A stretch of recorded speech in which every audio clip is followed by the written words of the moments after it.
Hello everyone and welcome to the channel. My name's Josh Cavallaro, and in this series of videos I'm going to be showing you how I built my RX8 show car and go through it all step by step, all the little bits and pieces that we've done.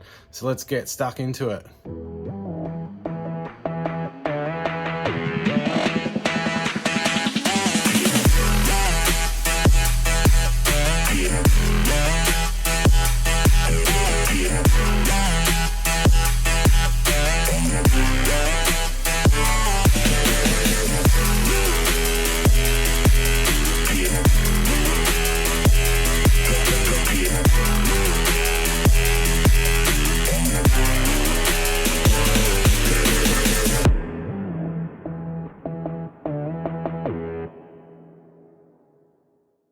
Because I was missing quite a bit of footage when I was putting this car together, I thought the best way to walk everyone through it would be basically to just go around the car and point out what I've done and then show you the footage that I have, and I'll just sort of throw it in over the top of what I'm showing you now.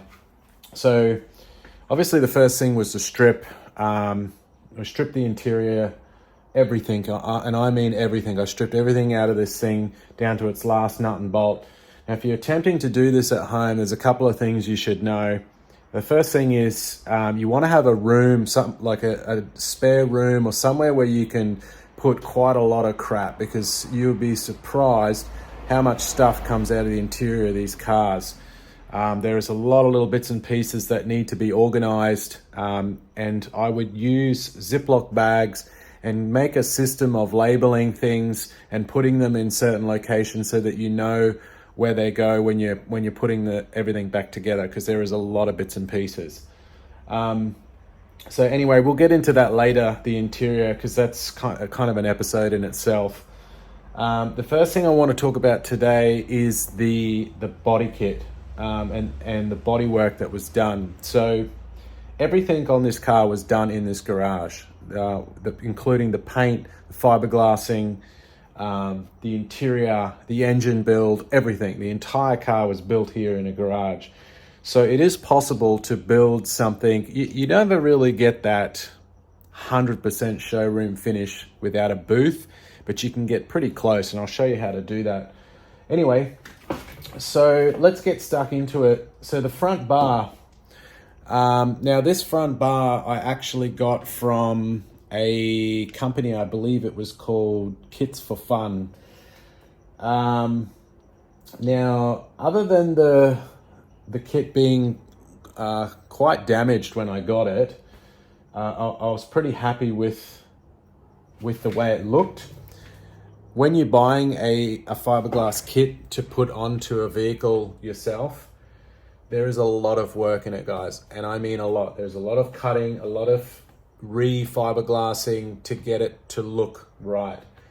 They don't just bolt up. So if you are thinking of putting on a kit, just keep that in mind. There's a lot of work involved in it, and I'll sort of show you through some videos on what I did to get this kit to fit as well as I have. It's actually a combination of parts of the original bar, which I cut off to get these lines right, and also to get these brackets perfect as well for these lights here. And I basically just cut it sort of around here, and I fiberglassed the plastic bar on there. I reinforced it with metal straps, which I pop riveted through and countersunk them pop rivets in, which I'll show you exactly how I did that. And then just basically fiberglass over the top of it. So yeah, a lot of sanding and a lot of fiberglassing to get that looking right. The beauty about doing this is your clips that clip up underneath here, you can use the factory clips, so it will really sit perfectly. This bar's a little bit twisted that way, which I'm gonna have to put a bracket down here to pull it in a bit, but apart from that, this thing is sitting perfect. Once you're done there, it does fit up pretty sturdy. Like this is very strong. I've got 2 strut bars that go underneath, which attach to the bottom. Then it's attached here by its original mounts. The original bar, there's a metal bar that sits inside here, which it bolts to the actual frame of the car. I also fiberglass that into the front bar itself. So all of the points where it attached to stayed original. So that was basically the front bar there. The bonnet, it had a bunch of dints and whatnot as well, which I had to get out and to get it look. It's not 100% perfect. And just remember, there are, you know, if you are doing something in your garage like this, it is extremely difficult to get it 100% perfect showroom condition, because there's a few factors that come involved. Lighting, bugs. Bugs are your biggest enemy when it comes to paint, and we will get into that later. But that's how I managed to fit the front bar. Now the rear bar, it's a little bit dark here, but now the rear bar, which I'll go into, I've actually got a couple of videos which I'll play for you guys in how I fit these corners here. Now in the original bar from the Mazda, they have a plastic insert that sits in here, which basically clips up into the body of the car. And basically what I done was I used them to attach to this kit. I fiberglassed them on there and then put bolts pushing through on the other side, so that on the inside of the car I could bolt the kit to the car. And I'll show you how I did that as well. That's all I've done, is just bolt nut on that side, and it actually sits perfectly. Oh, I haven't pulled them. Got to pull these plugs out. But when that clips up, these bolts sit flush, so on the inside I'll just put a raised washer and then another nut to pull it in, and then clamp it on, put it on the car, get it sitting right, then clamp the rest of it, make sure it's sitting up high, and make sure you take any edges off here that are sticking. Fiberglass it in, and away we go. So now with the side skirts were actually quite a lot of work. I had to actually extend this part of the lip here because it didn't sit right over the top of the car. And one of the best ways I found to do that was just put some clear tape across the paint, and then fit the guard up as best you can, sanding whatever bits that are obstructing it to fit properly, and then make a little reservoir, a little well, so that you can tip resin and fiberglass in the top here and just fill it up. And what it will do is, because it's on, it will fall into the shape of the car. And then once you're done and it's dry, you can take it off, you can pull the tape off, and then just sand it to shape. And that's how I got them top parts to sit so well and shut too, because that was another trick with the doors.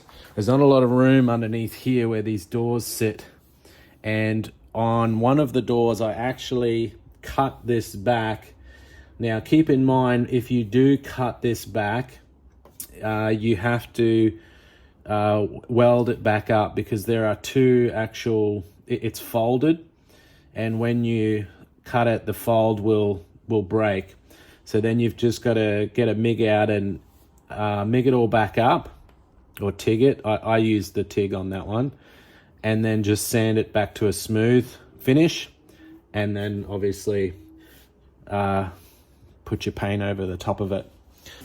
Now on these edges here, again, The way I got these edges so neat and nice was, again, using tape.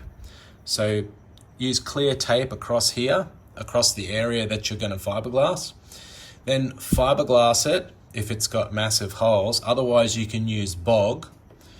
Push bog all through there, like really work it in all the way along this seam, and then let it dry. Take it off. It'll come off, the tape will come off with the panel, and then you sand it to get your nice finish. Now you got to be obviously careful not to sand too much, otherwise you'll end up with a hole there. But it's just a bit of trial and error of going backwards and forwards. Now, a couple of things I will say when pulling this dash out. This dash actually comes out fairly simple once you know how. There's a couple of main bolts that bolt through the main crossmember bar that goes over. There is 2 here in this corner here. There's 3 in this corner over here. And then on the other side coming through, you have to take the door, the driver's side door off, which they're kind of in here. And they're quite a long bolt. You can't actually get the bolt out without taking the door off. But once you unbolt them, you take the wiring harness off, which is down in this corner here. This dash actually comes out as one whole piece. Which is far easier than the way I did it, which was taking all the little screws out across the entire dash and then pulling the dash out and then pulling the cross member behind it, which has the air conditioner and heater. I think it's called a Havoc or Havoc, something like that. Anyway, don't crucify me if I'm wrong there. Anyway, we're going to go through the interior and how I did that and put that all together in another episode. I just wanted to cover a few things with stripping the car. Apart from that, the interior is pretty easy to get out. The engine also, I have to say that pulling the engine in these is very, very easy. I've got it down to, I can pull the engine out of this in about 35 minutes flat. And I'm not joking with that. They're an extremely easy engine to pull. There is a lot of wiring, the factory Mazda wiring in the engine bay.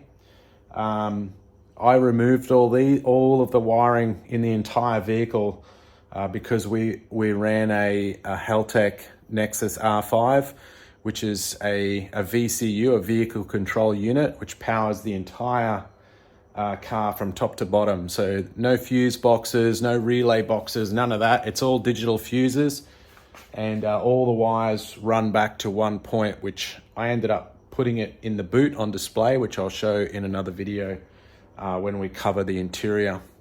So let's talk about paint. Now, if you're gonna paint a car in a garage, there's a few things that you need to do.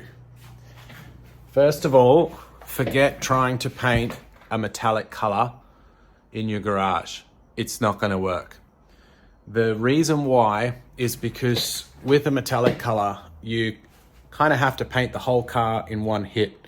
You can't do panel by panel because you can see the differences in the spray or spray pattern in the metallic fleck if you do pattern by pattern. And when you put all the guards back on, it might look a little bit different.